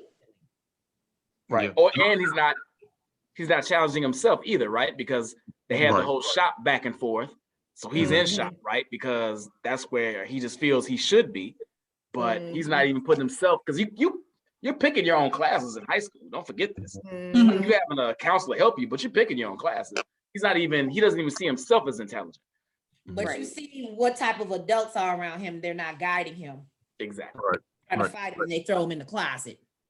Right. If I could add to that, I think one of the million about Bender is when Anthony Michael Hall said, I got an F in shop. How do you get an F in shop? I took it because I just knew it was going to be easy. And he was like, why did you think it was going to be easy? What made you think it was going to be easy? He said, do you see the kids that take that class? He's like, I take shop. So I was like, actually, Don, what he said was verbatim. He said, do you see the dopes that take shop? He said some of, because I actually listened to it twice. He said some of the dopes. Some of the dopes. I'm sorry. Some of the dopes. Had not been in that microcosm. Yeah. That's right. He didn't say all. That's true. He said some. But he didn't have an idea that he was talking about Bender, because his face dropped when Bender said, I take shot. His face dropped. Yeah, you saw that fear, like, uh-oh. Right. Oh shit. Just when we getting cool. Right. Here you go. So Allison, another real quick flash. At lunch, she's looking at a Prince album. Did y'all catch that? Mm-hmm. I did not. She's looking at a Prince album while they're when he tosses her the Coke, she has a Prince album in her hand. Go back and look, Jen. I know you're a Prince fan. She made a whole diabetes sandwich when she made Oh God. Right. And It was the See, that's the blackest thing that happened in this movie was her sandwich. Pixie sticks and Captain Crunch. Right. Big facts. When Emilio Estevez shows off his athleticism, I will say this in the movie, when he's dancing, after he smokes his weed, he's dancing around, jumping around, hopping on walls, whatever. Weed don't make you do all that shit. Weed chills you the fuck out. He running around, punching and hopping on furniture. That's not what weed does. He was feeling loose and free. Weed sits you the fuck down. You do not be Man, hopping around. I had an edible. I sat right here on this couch for what felt like 87 hours. I think it was really about 3 hours. Well, be false. So let me say this: as someone that went to a Shermer High School type of school, I think there's a different physiology because I didn't understand that weed chills people out until I went to college. When I went to college and I saw certain folks smoking and they were chill, I was like, that's not what weed does. Okay. Because I was used to the high school I went to, people that smoke weed, they were all over the place. Oh, see, you just learned something, Brian. This is why I do this shit. I learned something today. Is a physiology. Mm-hmm. Who knew? Mm-hmm. Shout out to Snoop, damn it. And my last thing. So detention's over. They all outside. They done coupled up now, right?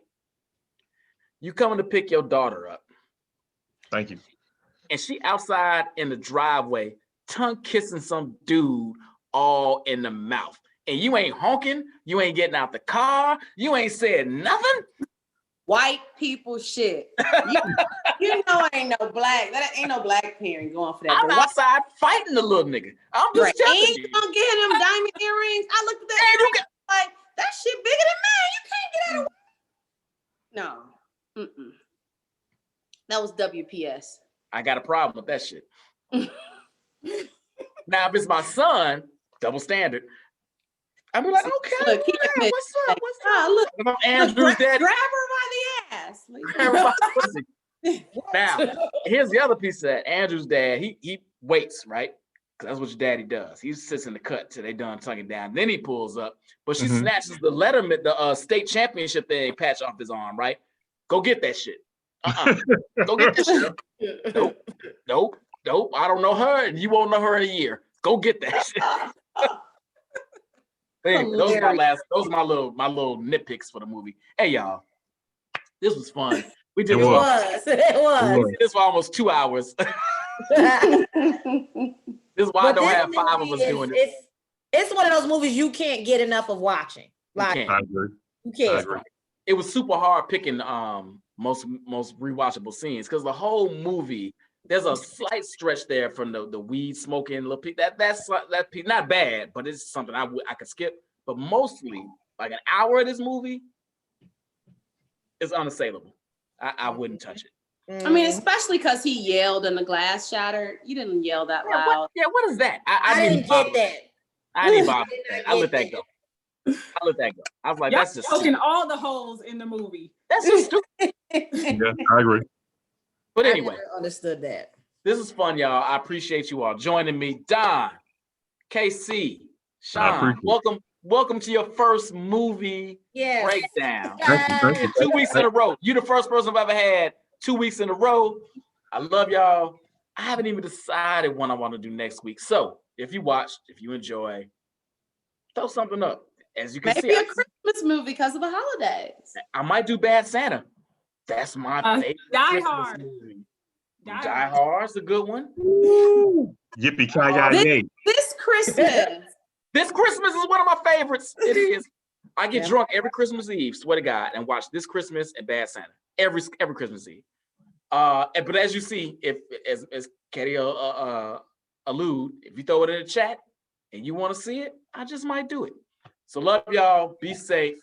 I'm gonna go spend some time with my wife. I know she's like, this nigga been talking for 2 hours. She's happy to not talk to your ass. Allison, keep putting up with him, please. Bye. And then we'll end on that. Goodbye. Love y'all. Have a Later. good weekend.